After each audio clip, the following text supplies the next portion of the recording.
There's just 1 minute to showtime. The engines are on. The following program is brought to you in living color.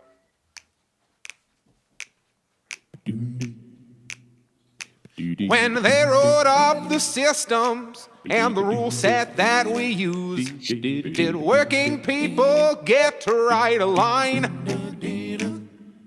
What class of men on pen and paper jotted down their clues? With capital, the heart of their design. When 90 million want a thing, but some shareholders say no. Which class of people get to have their way? The people read the fine print, say that this thing has got to go, and we'll start writing a new contract here today. Don't you know that hundreds will work and one man keeps the money? They don't think they gotta tell us why. When they say the new social contract, all the bosses will be gobsmacked and everyone will want a sign. Oh, yeah, everyone will want a sign.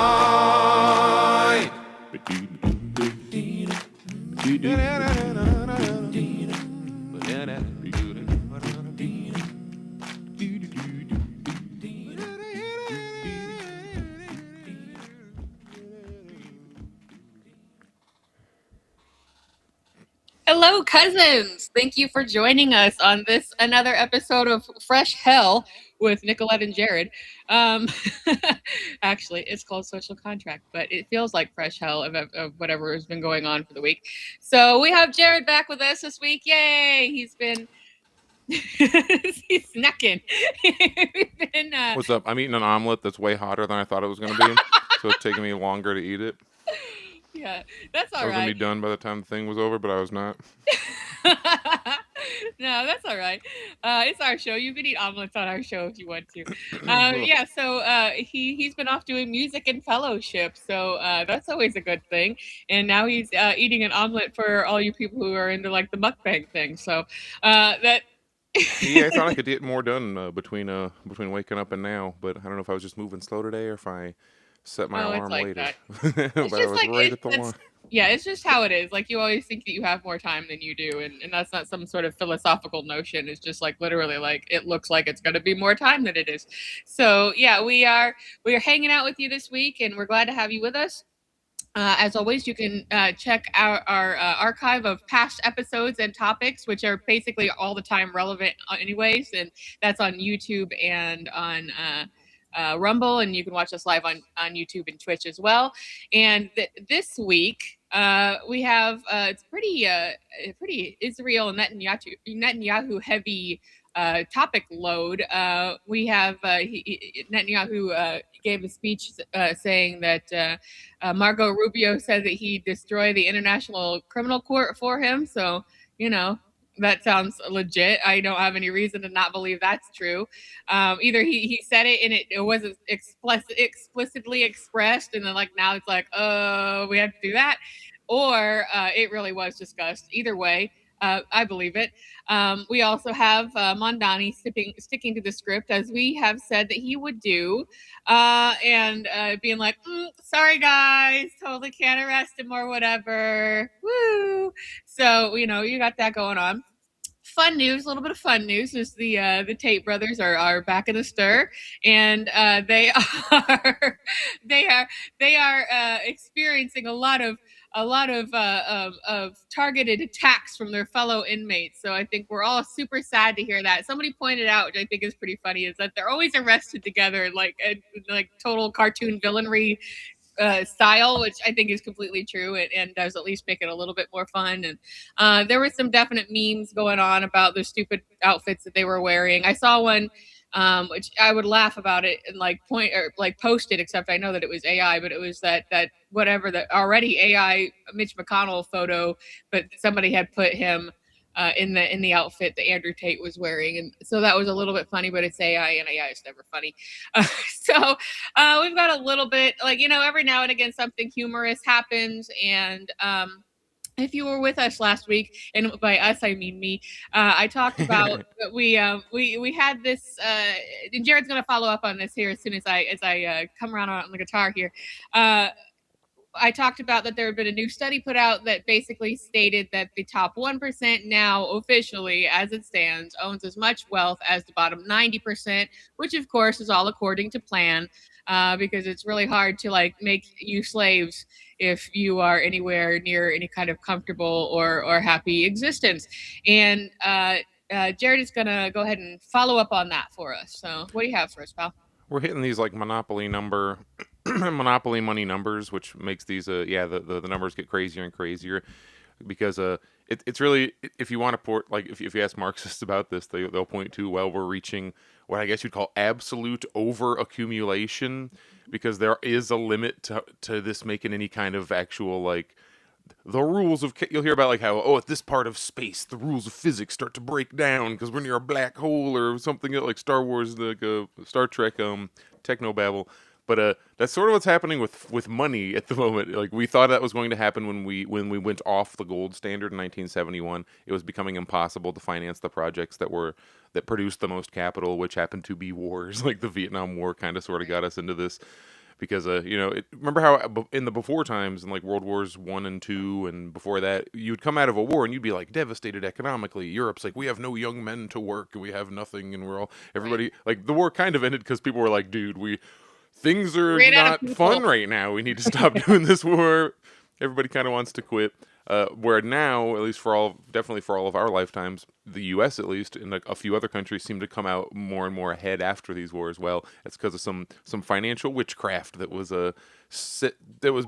prevented by gold. You couldn't just invent money out of nowhere and say, let us build the largest bomb factory ever to be created, like we're doing now. Let us create the horrors beyond our comprehension.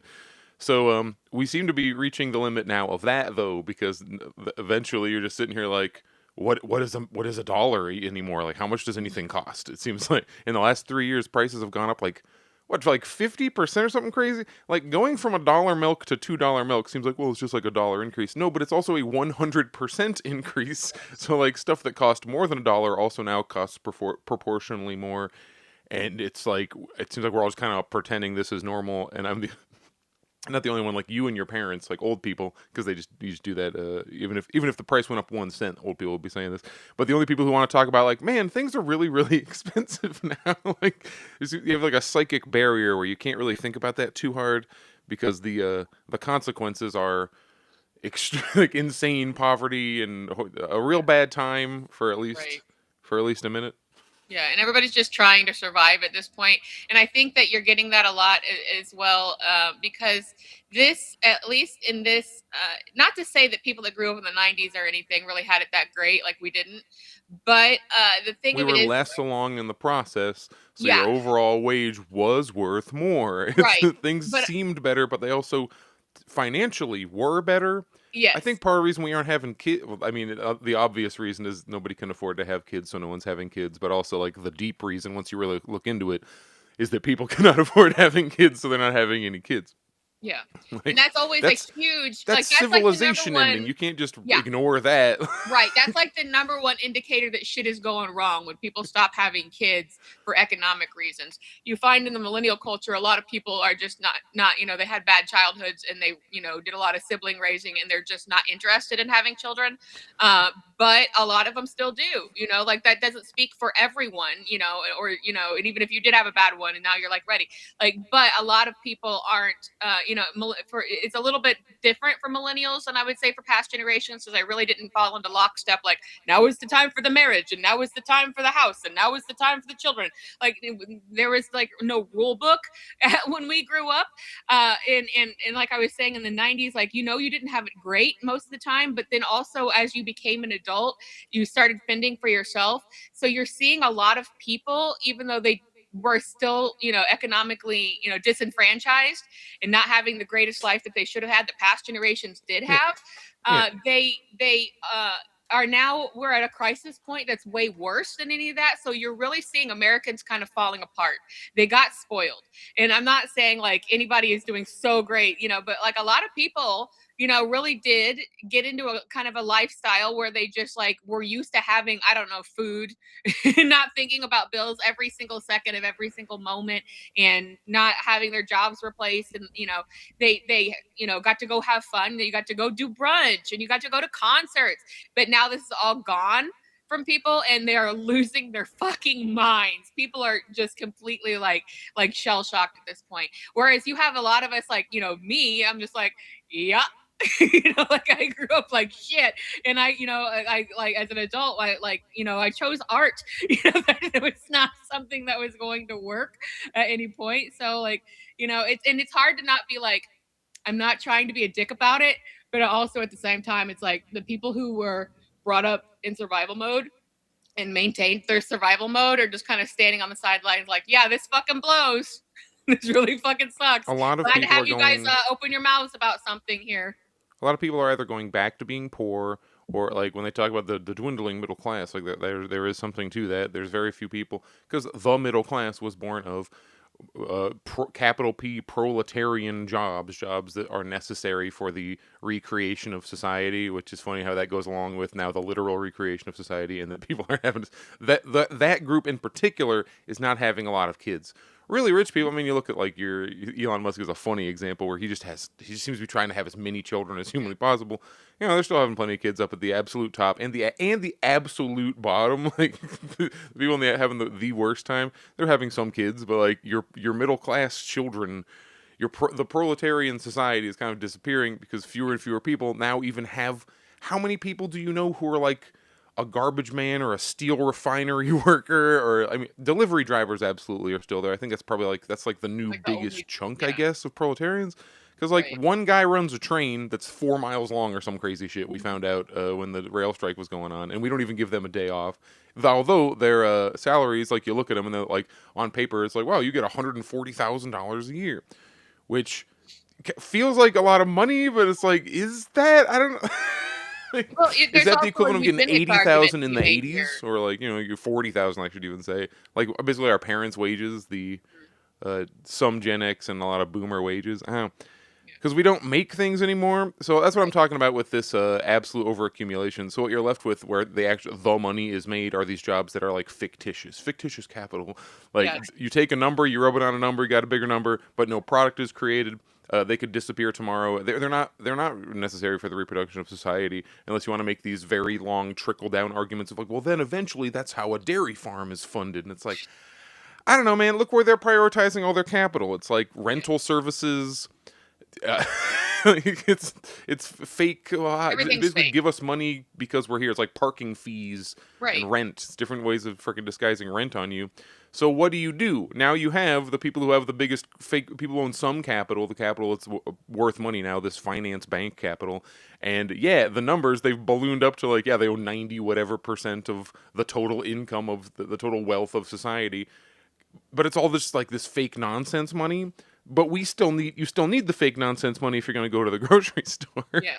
But it's how you're seeing this just insane delineation of like, oh, here, this is pretty darn related. Do you know we no longer have our first trillionaire?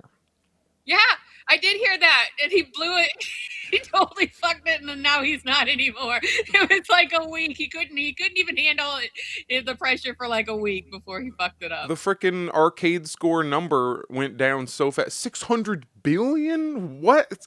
So it's like, it's not even that a trillionaire holds $1 trillion in a Scrooge McDuck vault. It's because of the value of the company that he owned, but not the company's value, really, the stock value, right? That's what happened. So it was worth $1 trillion or whatever, and then it lost lost almost $1 trillion of value, but not based on like having gone to Mars or created some new thing, some scientific breakthrough, just through, I feel that SpaceX is worth this much. Yeah. This Just much. because the world's biggest grifter, fucked it, is basically what we're talking about here. He didn't get there through hard work and determination, people. He got there through grifting. This is all like. I'm just talking about the most Why? basic thing of what does SpaceX even make? Like, if But you yeah, look at frickin' Kellogg's, they make cornflakes. There's a Right, product. and you also, what SpaceX is basically theoretical, because you'll say, oh, no, they go out there and they do this space. No, that there's a reason their shit blows up on the launch pad every fucking time they put it out there, and that's insurance value. So every time they blow something up, then they get to, collect the insurance value, or the valuation of it in some way comes back to them. So it's like, so all these scientists that they poached from NASA and everywhere around the globe, like, they just can't do the job now. Like, that's it. That's the issue. They just magically lost their ability to function. Like, give me a fucking break. Like, this is an insurance scam. Well, and on top of that, SpaceX and all these big mega companies, the ones who are the most successful and supposedly winning, and you would assume that means they're like the best companies, because that's how it's supposed to be, they get a ton of government money. Yeah. So what is it when the government puts its money into a thing that is private, that then, like you're saying, is doing frauds with that money to make moves over here to blah, blah, blah. Like, what is that? And that's socialism? Money laundering. Like, the government is spending money and it's going back. Yeah. Like, the government gave itself $1 trillion and then lost $600 billion based on who knows. Right? Yeah, and they have all these people go out on news programs and whatever, and talk economy and shit, and you have your Jim Cramers and whatever the crap. It's all fake. It's all smoke and mirrors, like acting like this is a real thing. As Jared just said, none of this shit is real. First of all, we're operating on like imagination money. So it really is a monopoly money. And then they take the imagination money, they do insurance scams on it at the highest level, and then they repay themselves. The government gives it and then repays itself to launder money to do more war. So, there you go. Like that. Like, that's the only way that the West and the United States in particular makes money anymore, is through fake bullshit, crypto bullshit. So, which is one large money laundering scam. If you want to be gross about this is how you can make an argument, which I'm not going to spend a ton of time making today, that we live in a form of, it is socialism, but it's bourgeois socialism. Yes. If you could look at what class made a government of, for, and by itself to help itself in case it ever has problems, what else is our government? It's a life support system for these weirdo oligarchs, most of whom you'll never know the name of, but at least we have Elon Musk out there to like point to as like a hate totem. And he's a guy who's arguably, right? He's the most actually trying to do something. He does have a company that makes cars, at least. Like, there's at least one Elon Musk company that makes melt like 1 in 10 people. So. But even that, it's mostly, they're made in China anyway, so like, what's he even doing in this operation? But you get what I'm saying, Ed. There's, for every Elon Musk, there's 90 just banker people who just their money goes nowhere, never creates anything. Right. And like, that's a problem. It that's becomes a something I talk mathematics about quite problem. a bit with on my solo shows, is that we're heading towards I think oligarchy might not be the right word, because I think that it implies that there's government involved. It's like an auto government. It's like we installed oligarchy bot. Well. Yeah, to the run the oligarchy world. bot, exactly. Because what we've done is what we've spent the last 40 years doing. Is that, these corporations in this billionaire class has used the government to kill itself. It's used the government to destroy itself and nullify everything about itself, to the point where they have carte blanche to do whatever they want. They write the laws. They fund the people that. There's a reason that these I'm just a startup guy with pounding the pavement ends up a fucking billionaire, because they just take all the fucking money, and everybody everybody knows this. There's no hiding it anymore. They used to kind of try to do this behind closed doors and in the dark, but it's in our face now. We see it. We see it happening, and nobody's even hiding it at this point. If you get into politics, it's because you've been selected to they're going to unplug one and plug in somebody else, and then they again, a whole bunch of money laundering goes on, and then they get their pro APAC guy. So like, that's always what ends up ultimately happening. But what we have done as a society by allowing this to exist, and I'm not saying you or me or anybody really with no influence on this, but what has ultimately happened since the Reagan administration, who opened the doors for this, they have allowed the billionaire class to rewrite society for their own benefit, wherein now they want to run the world and are allowed to do so. So we have gotten to a point where, the whole concept of the city state is starting to begin, even though it's only just in the very beginning of like a physical form. They're dictating capital. They are dictating policy. They are dictating your life. Your life is shit, because of billionaires at this point. The government is completely nullified. They basically don't even exist. They really are just like puppet. We have for decades talked about puppet government. We have talked about that the government you can't trust because they're just run by dark money. It's all shadow people. It's all the cigarette smoking man. It's all in the background, right? Like, you know that it's people that you will never hear about. Now those people want to be celebrities, and the media treats them as such, so they're right out in front of your face in a lot of cases, at least a few of them. But in the same vein, those are the people who are dictating why everything is garbage. Those are the people who are making, you have to subscribe to everything. Those are the people who are stealing all your data. Those are the people who are wanting to spy on you more and more and more each day, every time you click agree. So that's why there is a wealth gap between literal 1% of people and the 90% of all other people. They did it. They won capitalism. They succeeded, and now we're fucking slaves. And there's no fixing this. Like, until the aliens come and get us out of this, which they probably won't, just to be like, let them fucking die. Jesus Christ. This did not work. It's why you got even our richest people talking about, like, our out front ones, your Peter Thiels and whoever, talking about, like, UBI and stuff. It's because in a weird way, they're the ones who are the most forward thinking, because they're at least like, well, we can't just kill everyone. So what are we gonna? Like, oh, I'm not the Batman villain that I'm obviously trying to be. I'm your friend. I'm your Jeff Bezos friend. I'm your Peter Thiel friend. Here, have some imagination money. Oh, remember who gave you that money? Like, we don't want anything for that, for sure. You get Peter Thiel future or China future, and yeah, right. Yeah, that's the only thing that's going to keep the whole world, I think, from falling. And I think that these billionaires believe that they definitely can take China and Russia and all the big superpowers ultimately, especially since they basically have soft control of the West at this point. So, that's not for nothing. And we know that they work in collusion. We know that from the Epstein files. These are Epstein people, So. I'll get a little more into it in a second here. I have like I want to do a 3-step wade into the pool that is talking about Iran again. Yeah, well, as you pull that up, I will mention this. I didn't get to investigate it, but I did see a headline that said that Kim Jong-un was like, okay, all the Epstein people need to be executed, and if you guys won't do it, we'll do it. So, I don't know North if Korea volunteers I didn't to execute. look into that deep, but if I love the sentiment, bro. I love it. So yeah, that's how the people feel. That's what the people want. So it's easy for them to just take some fun little dunks. Right. So I want to first talk about Mamdani, which is the thing that you mentioned before. Yes. We all knew it. So there was buzz of maybe Mamdani will arrest Netanyahu, because that's a thing he vaguely said when he was campaigning. Of course he did not. If you remember a while ago now, I was talking about authority is as you are able to use it. Yes. Meaning, if you are put in a position of authority, you should maybe go out and test and find out, okay, what is my actual authority? What are the limits of it? I would love to see a scenario where someone wins like a small mayorship, or I don't know, even a governorship, some local something where they got some kind of authority to the point of like, all right, you are in your house, you live in your house. If your bank comes to like evict you, I will send my police to stop them. And then when like the IRS inevitably shows up, arrest the IRS agents. Like, just see what happens, man. Just start doing stuff. What are they gonna do? They're gonna roll the army in. Let them do it. Let's see. Because now you have a whole town of people like, well, that guy fucking let me live in my house. That guy eliminated rent in our like small township or whatever it is now. So Mamdani, this is far less than that. I'm not saying, Mamdani, why don't you just stop charging rent on anyone in New York? This is he's currently holding the president of Venezuela in his jail, in a jail in New York City, and they're like, but that's a federal jail. Shut up, just do it, try it. Walk in with the NYPD, see what happens. See what happens. At least go in Geraldo style and be like, oh, you gonna stop me? Are you gonna stop me? Oh, they fucking stopped me. Are these cops gonna shoot these other cops? Like, fucking, all right.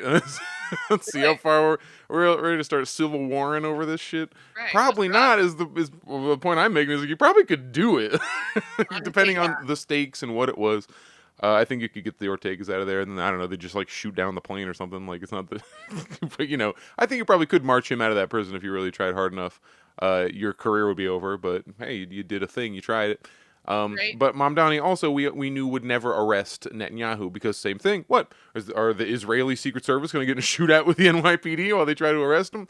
Probably not. But well, you never. Why not? They do that kind of shit to other people around the world all the time. We gunned down a bunch of security dudes and took the president of Venezuela, for instance. The U.S. tests its effing authority all the time. We shut down straits of whatever. We'll shut down trading routes. We'll put the entire world economy at risk. Why? Hey, why not get one arrest? Have one ceremonial head of state arrest another ceremonial head of state? But of course, he says he will not. New York City Mayor Zoran Mamdani. I thought it was odd that he even addressed it, because usually they just ignore this shit. Like they're like advised, do not fucking talk about it. But they there's obviously enough of an issue that they decided the best bet was to be like, let's be open and honest about it. You're not doing shit. Yeah, because he didn't come out and say, I won't. He came out and said, I can't. Late Tuesday, he conceded that the city does not have the authority to arrest Israeli Prime Minister Benjamin Netanyahu. Mamdani had vowed during... he apparently vowed. It was a strong... Vowed during his mayoral campaign last year that if Netanyahu visited New York City... That's the other thing. Netanyahu doesn't have to go to New York City. This is them throwing this shit in your face, everybody. Take it. All right. Visited New York City. His administration would enforce an international criminal court arrest warrant accusing the Israeli leader of committing war crimes during Israel's war against Hamas in the Gaza Strip. Mamdani did not back down in recent days, saying the city would follow all applicable law. Oh, that's why he gave life to it. Follow all applicable local laws if Netanyahu visited for the United Nations General Assembly this fall. Oh yeah, that's why the UN's in New York. Duh, sorry. Hey, he can fucking Zoom call in. Don't go to New York. But in a Tuesday evening social media video, Mamdani said the city concluded it could not say. Oh, it concluded they were checking. They were really looking into it. Everybody, please believe me. My administration has reviewed every avenue available. Have you reviewed the avenue of marching in with the NYPD and attempting to arrest him? I'll tell you what, they don't give a shit if they think you did a crime in New York. If they think you did a crime, they arrest you. There's no the city we looked it up, baby, and we went to the review. No, they'll put you in a holding cell and figure it out. Fucking go put him in cuffs while you figure out if you can or can't arrest him. You guys arrest people for illegal shit all the time. But that's where we are. Yeah. Everybody be super down. Let's go. But that just lets you know that he's also just a pawn in the game, and he's not calling the shots on anything. And everybody's like, oh, superhero Mamdani. It's like, okay, that's cool that you think that. But they've just shoehorned you back into voting for Democrats again. That's all that this actually is. It's just another... Vote for Democrats, baby. Same with the Green Party, and there's this somebody that they're touting in the Green Party now, they're trying to put forward lately, and you've got a lot of podcasters and stuff behind trying to take over Green Party, and I'm like, it's a party is a party. You guys are Green Party's getting this. Green Party's like the DSA, but a step farther. The DSA kind of says they're socialists, but don't even approach that, and then all their candidates will be like, I'm not socialist. Other people in the group are, but not me. The Green Party does that, but with Marxism. Their party says that they are officially a Marxist party, and then people are like, well, they're but not me. They're a step further. They'll say they're socialists, but they won't say that they're Marxists. All right. A fun fact. Yeah, it's just that that's kind of the whole thing, is they're just okay, whatever, and it's just a bunch of it's just a bunch of mouth running is all it is. You can call yourself the fart party if you want to. It doesn't make any difference, because it's just nothing. It's straight up nothing. And as we've said over and over and over again, and we'll keep saying it, the billionaire class, the Epstein class, has nullified the power of the government in their own favor, so that they are able to redraw society in their own favor. A new world order, you would say. Where have we heard that one before? Gang, where have we heard that one? So that's... And all communism is doing that, but for everyone else does that. If Right. 90% of the people redraw the world in a way that would benefit them. Right. There you go. You'll probably be all right. Yeah. We want it's sort of, and it's also sort of playing to the idea is oh, we want to do that. We want socialism. Well, you have bourgeoisie socialism. Well, you have billionaires in the Epstein class reorganizing the world according to their vision. So people are getting to do it, but they're getting to live your life. They're getting to decide and dictate your life. They're getting to decide how things are happening, where things are happening, and they have a dictatorship of capital behind them, because they just decided one day we're going to just start making up money. It's fucking fake anyway. So, and that's, and then any of the jobs are just fucking fake jobs. And, there's, and again, we are not against automation. And if AI was being used in some sort of responsible way, of course we would be for it, because that is the way of the future, where people don't have to fucking break their backs and sell their bodies to make money. And that's where we are as a society. But we're in this weird, gross gray area where the overlords who have been, forced this down everybody's fucking throat made no promises and continue to make no promises about what's going to happen to you. And then that's where we are at this point. So, yeah. So I want to zoom out now one from a local mayor situation to let's talk about Netanyahu and like the war in general, and then we'll talk about the specifics of where we are currently in the war. Yeah. This is Hey Guess Who? It's my top 3 favorite commies. Logo Dadle is talking about things. He's just answering questions on the internet. This is one of the answers he gave. Somebody said, "What would the implications be of the upcoming resolution that is going to combine USA and Israel military," which we talked about before, and how will it affect on the already existing American bases in other countries and Gulf countries? So this, and he gets into the idea of a lot of people who are noticing things, people who look at the Israeli quote conflicts and see it for what it is, which is just one country just trying to fuck over an entire region. If you say that like Israel is puppeteering the USA, you're framing this in a way that is good. You're getting closer, but you're missing the point. And Logo kind of gets into that. The idea they're our attack dog, and that's people think that like this tiny little fart on the map is dictating the United States and the UK. Like, give me a fucking break here, okay? And then, but even then, you zoom out and say it's not even the USA. If the USA stops being useful, we'll throw us to the side like immediately and just jump to some other country. Like, it's not any country. It's these. It's like 20 people. That's why we keep saying Epstein Class so much, like, because it's the most specific and accurate way to put it, because they are not all American or all British. There's probably a one from it's a nice diverse group of people from many places. But anyway, of the evil council. Yeah, that's what we've achieved. We've achieved bourgeois, freaking perfect kumbaya world, liberal fantasy, total liberal supremacy. You can be a black, gay, disabled person and still eat a child on an island. Yeah. The only uniting factor here is unimaginable wealth, and you could be anything you want to be. So there you go. That's what liberalism gets you. So here's what he's talking about with this combined military thing. The idea that this bill is, quote, combining the militaries is false. What it does is establish the level of defense tech research cooperation with Israel that the U.S. already has with NATO via DIANA, which is an acronym of Defense Innovation Accelerator for the North Atlantic. So he's saying that like that's the thing with NATO that people don't, I think, realize is if you join NATO, you also ascribe to pay a big ass bill of getting your military stuff into U.S. military stuff. Like you have to change all your shit, and it's very expensive. So they're just kind of doing that with Israel now. Israel, okay, we have it on the books, the exact amount that we're going to spend for all these. Ironically, the leftists don't care about that because they all support Ukraine and NATO anyway. Israel is just more socially acceptable to criticize. The end result of this will be Trump and Netanyahu bad, followed by a more NATO-Obama collaboration of all the same institutional forces. The NDAA bill is just, we print more money for defense contractors. Not just in the US or Europe, but Israel too. Nothing is changing fundamentally, it's just another spending bill. So like, his point isn't even that we're not intertwined. It's just that like this isn't even. It's already like that. Yeah. This is just defining exactly how much money will be there. All right, here's the grander point. The cope of Israel controls America is to ignore that international elites control Israel and America and Europe too. Every university is coordinating with Israel. People are acting like the bill gives Israel sovereignty over American troops.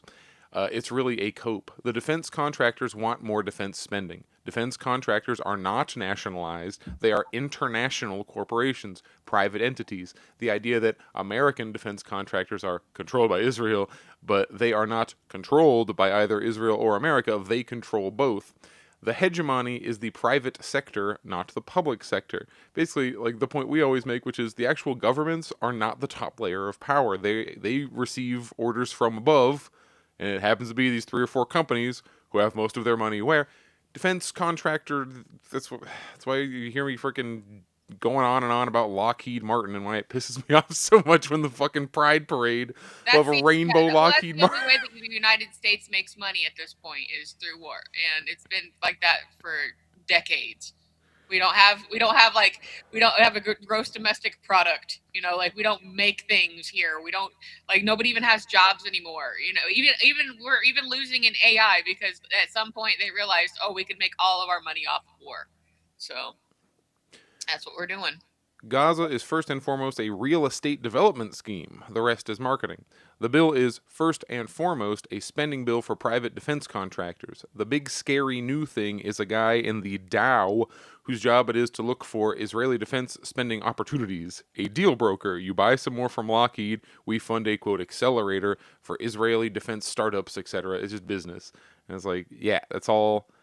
It's all any of this is, because there's no more capital to get in the U.S. There's no more U.S. to take over, even though, yeah, we're like, you'll see, like, we're going into the national parks, et cetera, like, quote, developing, without really developing.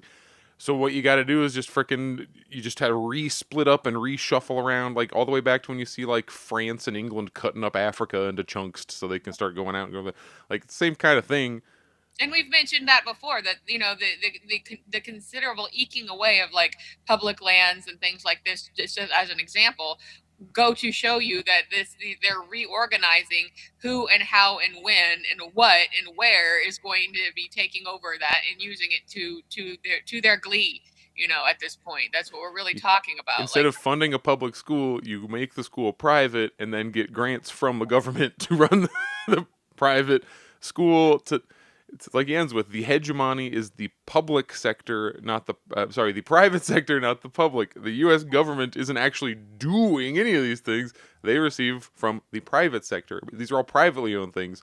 The government of whoever the fuck essentially doesn't matter. There's very few sovereign governments in the world. It's basically, that's why we all kind of like China so much. China is run by China. There isn't a shadow thing, or if there is, there's fleeting little evidence for it, as opposed to like your Epstein class. Like, I'm sure you can find a Chinese person who was an Epstein Islander. I'm sure, but Epstein people don't run the government of China. The government of China, if they find fucking Epstein people, tend to kill them. Actually, they tend to expel I was about to them. say the same thing. That you know, if they have a millionaire or whatever get out of line and they find that they have, you know, done some things like that they find disagreeable, they just fucking kill him.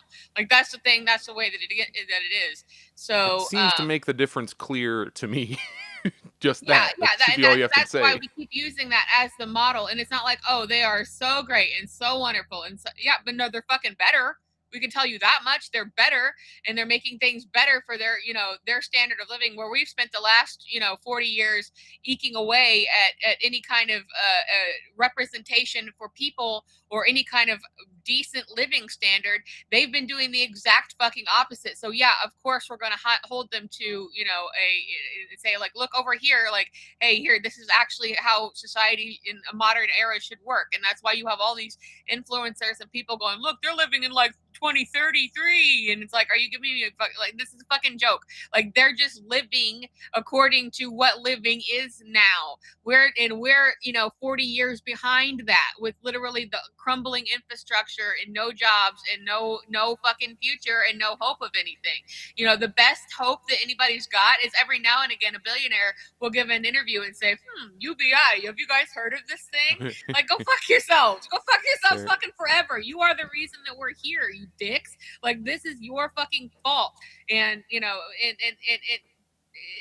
and then using the government to their behest, you know, to do this is where we got. Like, we have a government now that just serves that capital. Then that's why you constantly, in the last, I don't know, 4 or 5 cycles, you'll see on Twitter that on all caps, like, the training, like, do something. They're not going to fucking do something. You don't have a friend in the government. Like, they're not here to help you anymore. They're there. They don't have the authority, even if they want to. Even if you get somebody who wants to try, it's impossible. It is made. The worst case, they'll just kill you. They've seemed more and more willing to do. Like, I don't know if it's happening more and more out in the open, or if there's so many freaking cameras everywhere that it's really hard to get away with. But like, it sure seems there are more people getting gunned down over political things. And like, do we really have? And it seems to either be, do we really have enough people who are on like Discord going insane, who are going to go out and like shoot somebody, Or is it that it's like a setup thing and then they throw them out as like a distraction? Because you know that I do not think Charlie Kirk was killed by a furry super sniper from a different rooftop. But like, I don't think necessarily all of them. Like, what the fuck happened in Butler, Pennsylvania? Like, did that kid just shoot at the president and miss? Like, what the? No, and that's Or is another that thing, thrown too. out to intentionally make me think I'm a crazy person? And really, there's this whole other reasonable explanation. Like, And how many times have we brought up the fact that we're living in like the WrestleMania of politics in the world right now? Like, exactly. we're it's just like all this President Camacho bullshit, right? It's just fucking fake, smoke and mirrors nonsense. Like that's where that first assassination attempt came out, it's quote unquote came out over the little scratch on the ear or whatever, and he's pumping his fist in the flag. Like all that was fucking planned. Like we know that like all this shit is fake.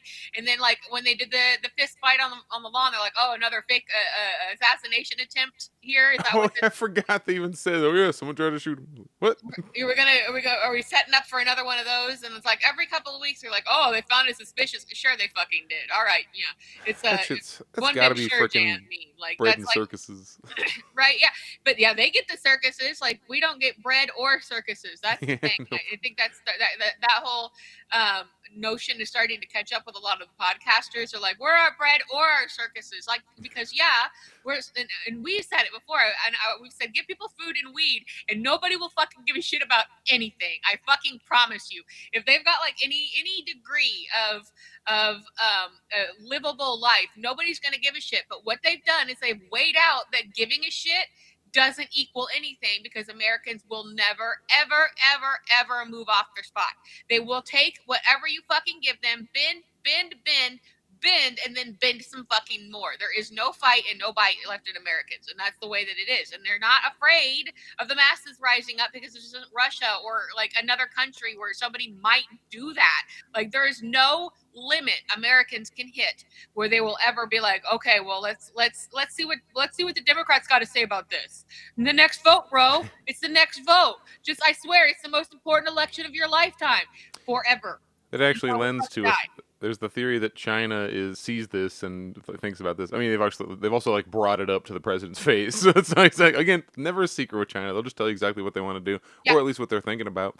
Right. And it's that the U.S. it would be far more of an issue again because this isn't because they're not strategizing taking over the world. They're thinking what would be the best for China, and they think it'd be a lot worse for China if we get thrown into these freaking global economic catastrophes and like widespread famines if like no one can get gas because of the Iran or blah blah blah. So it's the theory that they would. We're looking at like, okay, probably sometime in the next 10 years, they're going to try to start a world war with China because they're going to then want to try to, once they've got firm control of the West, we already have control, but once firm control is established, and then it's going to be, okay, now we got to try to topple China. And then you're going to be here every other minute, like from your, I don't know, your fire that you live, like your barrel fire, the tents that you live in, you're going to be hearing, oh, China. And then like, that's, like like it seems impossible to get people here to realize that like China is not your fucking enemy. I don't want to hear this stupid old time Red Scare nonsense anymore. And they may be with anything. Because if they see it as strategically more beneficial, they might be trying to economically basically like slow guide America through its decline over the next 100 years. Who knows? Like they do a lot of long-term planning, and that doesn't seem entirely impossible to me. At least, I mean, things change really fast in the world, but which may be why they're essentially helping us out. Not helping us out in Iran in the sense of like they're not fighting Iran. Right. Yeah. Well, they've got no reason to. They don't have a fight with Iran, and then they're using their own oil reserves in certain ways. Well, and they've also like publicly said like, hey, the Strait of Hormuz belongs to them. That's all. Like get the fuck out. It belongs to them. If you're gonna fucking be like trying to pick a fight with them, like figure it out because like that's theirs, and we are going to stand by the fact that is theirs. We have some comments in the chat. Are you a time traveler too? So soon a new wartime profit coming when they turn our factories into making ammunitions. No, we will just have Israeli upstarts for that. Red Eye Music 909 says What do you mean no capital is going into the U.S.? That's the only thing that it has going for it. Yeah, no, what we mean is that they are making capital off of war, but we are not, the United States does not fund any kind of products or output. They just steal it from other countries. We receive a lot of capital. It's just there's nothing to really do with it. There are of course things that could be done with it, but the only application that is allowed for capital C capital under the current finance capital regime is more finance stuff. They need like speculation, and that's why that's what he talks about how Gaza being a big real estate thing, like them turning it into a. I mean, they already said that's what was the plan. Like, it's not it's not a horrible secret. That's a reason that a lot of people like Trump is that it's not usually a secret with him. He says a lot of crazy things, and it's you got to figure out which ones are like real or not. But when he talks about making Gaza into like Atlantic City 2, I believe that. Of course, that's a thing that one would make sense for your finance speculation. Freaking. But again, that's also like the final expression of it, because that's going to make the least amount of money of everything. Because the war, obviously, like tearing the whole place up, taking it all, acquisitioning it. Yeah, it's the structure of doing it. It's not just the sale of the house, right? But it's the whole process that goes along with that, with the capitalist version of development, right. Which is to turn it into another like unlivable, insane, rich city, like make it into a Miami or some shit. Yeah, like, hooray! Out there, like that's basically what we're talking about here. Oh, Dubai is a way better example. Like Dubai, where they have basically just open slavery and everything's fucked up, but for like 6 people, it's really nice. Yeah, it's like the biggest buildings in the world, and there's like, they money works differently there. It's a completely different scenario. But that's what we're kind of talking about here. It's like we're not. It's not that there's no capital at all. It's just that there's no. We've known this for 40 years. They when they didn't like how when there was still government, they didn't like and then the corporations that had to contend with unions started using the government to say we don't want this, and then this, the government at that time did have a little bit more bite. So they're like, no, like you got to work out your shit here, and we're not going to get involved in this just yet. And then so what did those corporations do? They outsourced their shit to China, and then they benefited from it. But the point is that we know we don't have industry here, and all we do is just take things from other countries. We destabilize their economies, we destabilize their grain production, and then we fucking steal it. So that's it. But along with a very small amount of hyper high-end manufacturing that is done in the U.S. Yeah, well, and the far more lucrative thing to do is to do war in everywhere, and then like you do it for here, and then 10 years later you go over there, and then you go over there, to the point that we're going to end up where the biggest employer of anybody is just going to be the U.S. military. That is going to be like the entire purpose of all of this, and not to Metal Gear Solid 4.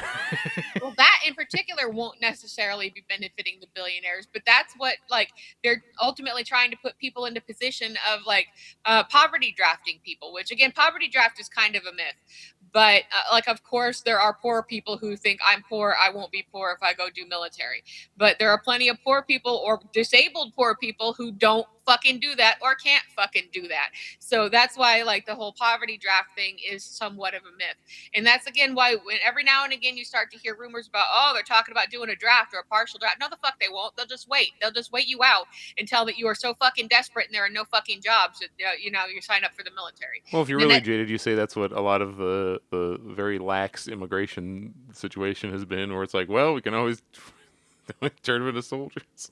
Yeah, and then like what happens after you do that for a couple of cycles? Then you have like every kid coming out of high school going into the military, like you used to, like Starship Troopers. Yeah, I mean, like to gain citizenship, you must serve in the military. Yeah, and then that's ultimately the ultimate goal, right? Because like in places like Israel, it's compulsory. Like you have to, or you go to jail for. But if you go to jail because you won't do it, it's for like you go sit in jail for like 6 weeks. So like no, it's like there's like no like actual real consequence to it. But they do it because they fucking want to.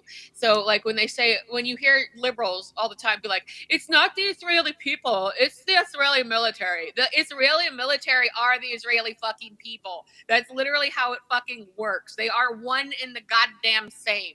Everyone in the society is a trained militant, and if they haven't, they just spent a couple weeks in jail, and there's like the tiniest fucking percentage of people who have done that. So then the rest are just piece of shit asshole fucking Israelis that are armed and dangerous. So I And got. that's what they want for the United States. But they know that if they say that or that they do that, then there would be some kind of outcry. And that's what would move people by drafting people or by establishing a draft or by saying military when you leave high school, military service becomes compulsory. Even though there are places, I think it's like, what is it, Sweden? It's there too. Like you got to go, through like a year or two of military. And it may not be Sweden, but I know it's one of the Nordic countries. And it's like, what the fuck is this about? So like that's what we're talking about here. Like that, like they don't have to put the legislation forward. They don't have to whip the public up into a frenzy. They don't even have to bother. They just make you so economically desperate that becomes the standard after a couple of cycles. So we got in what's actually happening in the Iran war, which it's not that I don't care, but I pay less and less attention to because before we identified that at the beginning of every week it'd be either an escalation, and at the end of every week it'd be like it's like a market manipulation thing to keep gas prices normal. So and then after they had the moratorium of understanding, the MOU, the MCU, I was like, oh, this might actually be something. And it wasn't something, so I'm just essentially tuned back out anytime they're like, the war's over. I'm like, yeah, sure. And they're like, the war's back on. Oh, yeah, sure. But we have Trump holds off on major escalation against Iran as advisors raise concerns. Among the worries, the expanded hostilities could dangerously drain the diminished stockpile of air defense munitions in the Middle East.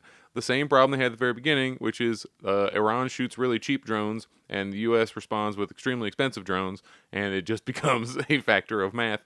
And it's not that they don't want to make more drones, like we were talking about. That's just more money for them to crank out. It just keeps the whole cycle going. It's kind of the point is of the military-industrial complex. But they can't manufacture them fast enough. They can't make them as fast as they can crank out these, I guess, $3,000 drones. Can we make our $1 million whatever Patriot Ultra Defense thing?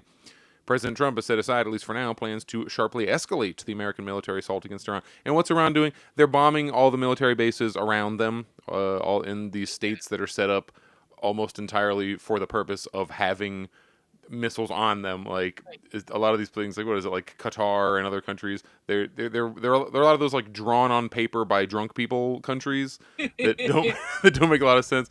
Like you look at like the Baltic states and how they're like split up and blah blah blah, like carved up for less than a nice good guy reason countries. And in a lot of cases, like I think it's like Bahrain, like other the locals are like, yeah, destroy these bases, because as long as those bases are there, they're told that, oh, this will keep you safe, where this will be extra security, we have U.S. military, no one would dare F with you.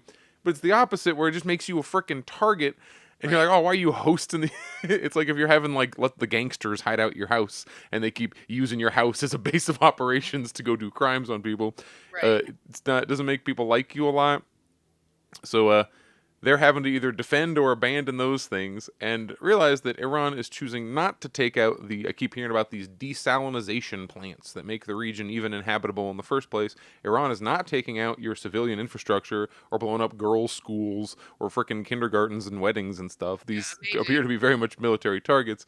And now I'm starting to hear even from official sources that we've lost 600-ish American troops. And it's like, I don't know how long people are going to want to put up with that shit.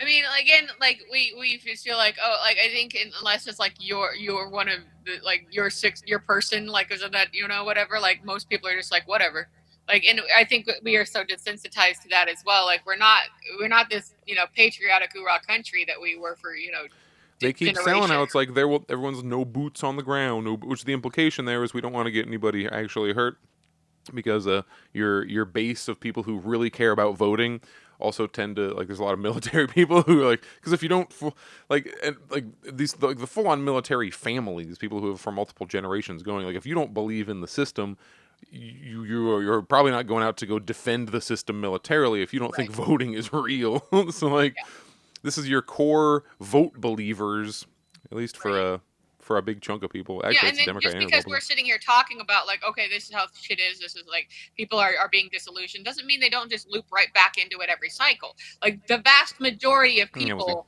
who have anything to do with like any kind of thought about anything, like are invested in this. They are invested in voting, and they're invested in candidates, and they're invested in the next guy and the next guy. Like, so they're most all of the people in the United States are still part of this, either completely removed from it, like not any, like no thoughts about it or whatever. And I think you'll find that maybe the vast majority of people, but then the rest are involved in this, even if it's just at election time. Like, they are still propping up a completely dead system.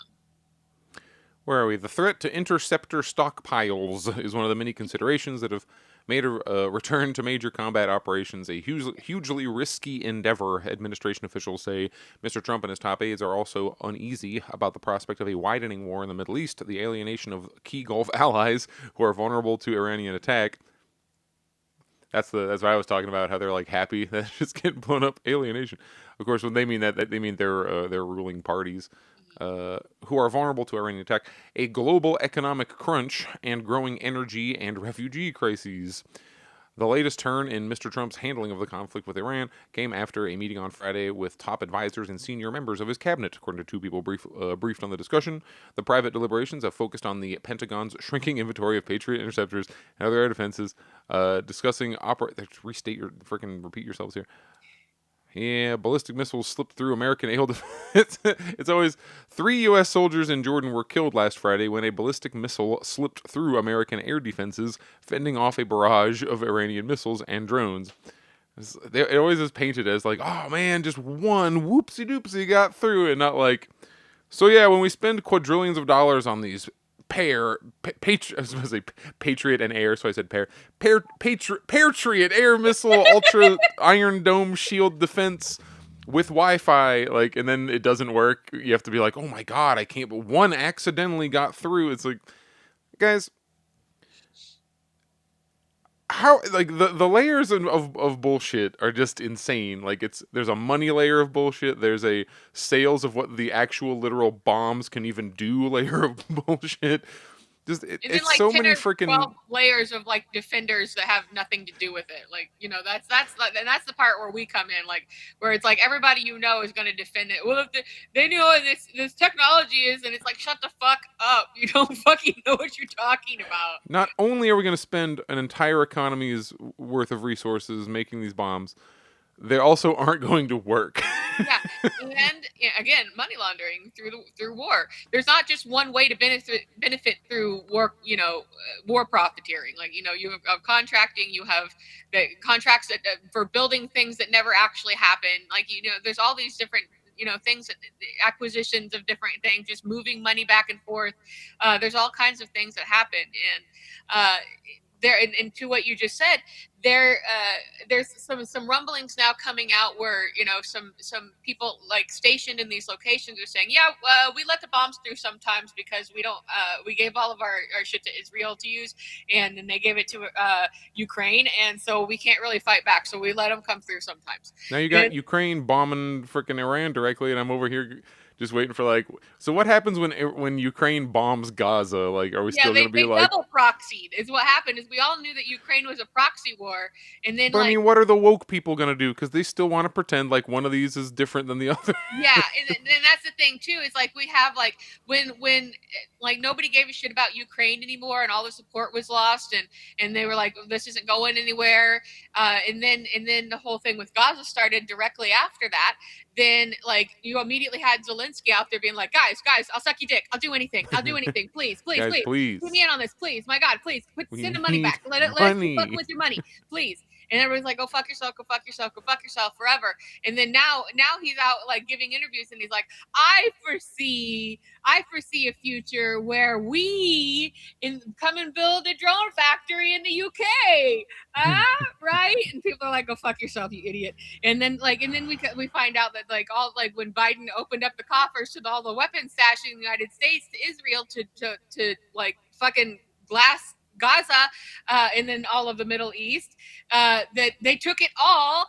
And they're like, okay, boss, gotcha. And then they fucking gave that shit to Ukraine, so Ukraine can come back and use it to try to do some sort of global war nonsense. So we have this, it's not even logical. It's not even smart. It doesn't even make fucking sense. All it is just trying to circle imagination money.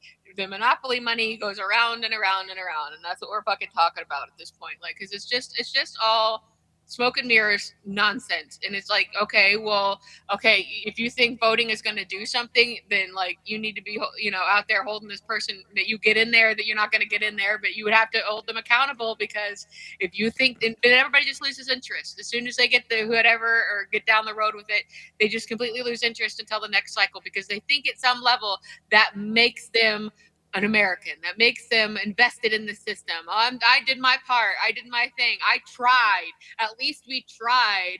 Oh, you don't understand how government works. Incrementalism, it has to work that way. Like you get every fucking excuse in the book about people who don't have any actual investment in any of this and are too afraid to look beyond the fact that government doesn't exist anymore, except unless you are on the fucking local level or you stop paying your taxes. Like, they will fuck with you locally. Or they'll exist real fast. If you're not paying your taxes, despite making shitloads and shitloads of money.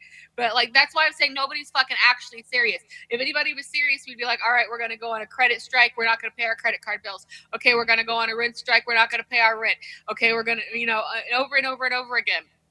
This. And even that, ultimately, at this point, would not do anything.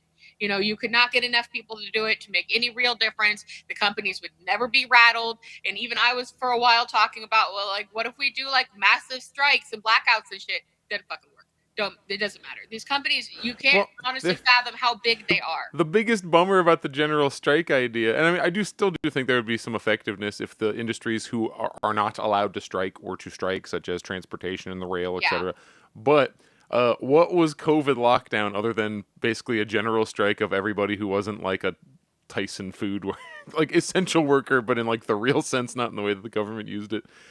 Everybody freaking had to sit home. I was home for 2. I mean, I've already told you that like music is not, unfortunately, while I consider it spiritually essential, the U.S. will not fall apart if every music person stops working. But like, you see what I'm getting at? Like, yeah, man.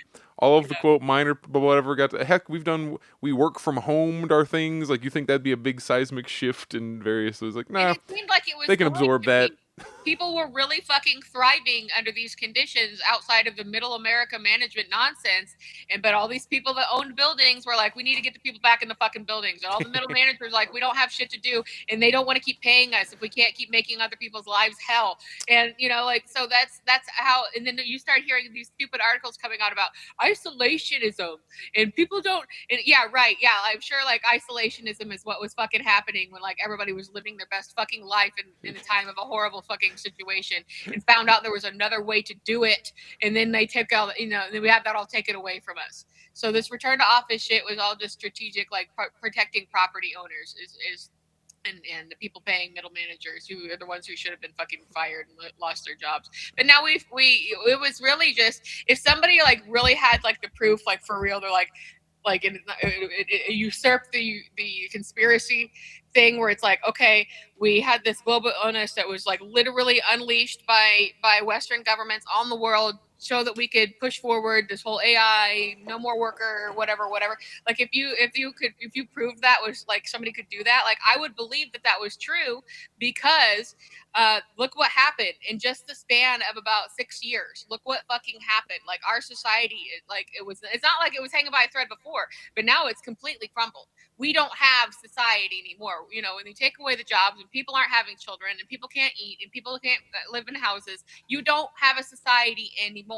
There's nothing there. When you find out that the top echelon of people in your society are fucking eating people, there's nothing left. There is nothing left. And that's where we are. And then we're also at a point where that, like, you can find that shit out and it doesn't change anything. So that's where we're living. That's where we are. So don't expect things to That's get probably better because your blue bro is making it through. Your Mamdani is getting somewhere on something, or said, like, hey, we're gonna like lighten up the bus fare. All right, bar in the ground so low, like that's fucking great. Like, no, shit is not gonna just magically get better, and Americans are not gonna do a thing about it. They can't. They are too disenfranchised. So it's about the hour, but Yeah. it is it's one of my favorite things about the movie Sorry to Bother You, which I like a lot. In it, I won't spoil anything, but like some crazy shit happens on. Actually, it's probably a little bit lesser of a craziness level than Epstein Island, which is funny in retrospect because it's like almost like a sci-fi kind of twist. But in it, what happens in the movie? Does everything change? No. Stock prices go up, and like the guy responsible was like ringing the bell at Wall Street, and they're like, "Seems that nobody cares."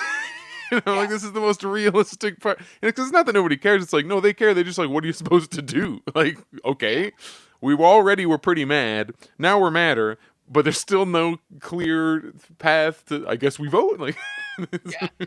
And that what I think is like maybe like the end note to this is that we had like 25-30 years ago, we had maybe the youths don't know about this, but we had Rage Against the Machine telling us this, that they were literally talking about Gaza, and there's lyrics and songs. I posted some not long ago, lyrics and songs that they had about like a Gaza intifada, and it's like, yeah, like that didn't happen, but like they were trying to they were trying to put that message out there. And the song in particular came out in 1999.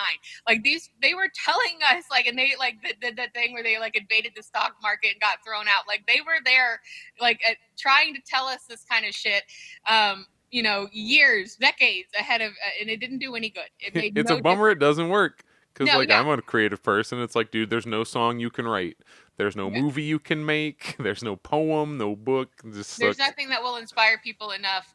Even this, I mean, still write it because for your soul. yeah, But sure, exactly. Well, and also there's a whole argument that could be made where this, there's just absolutely no emphasis on art or writing or educating yourself through enrichment anymore because of how hard the STEM push happened. Like, oh, STEM is the only thing that matters. So like that's an argument for another day. But that did absolutely decimate and destroy, any kind of artistic expression meaning anything to society. When for most of at least Western society's history, and probably like even like all of the world, if you go back into like even primitive times, the most important communication was, verbal, like was poetry, was art, was on, spit art on cave walls, like there was shit. This shit mattered. This is what was mattering to people, and this is really truly the only thing that matters. Who gives a fuck about your stupid STEM job that a goddamn AI can do anyways? When they started trying to let these things make the art, that was the fucking problem, because art is made by people for people. It doesn't matter what kind it is.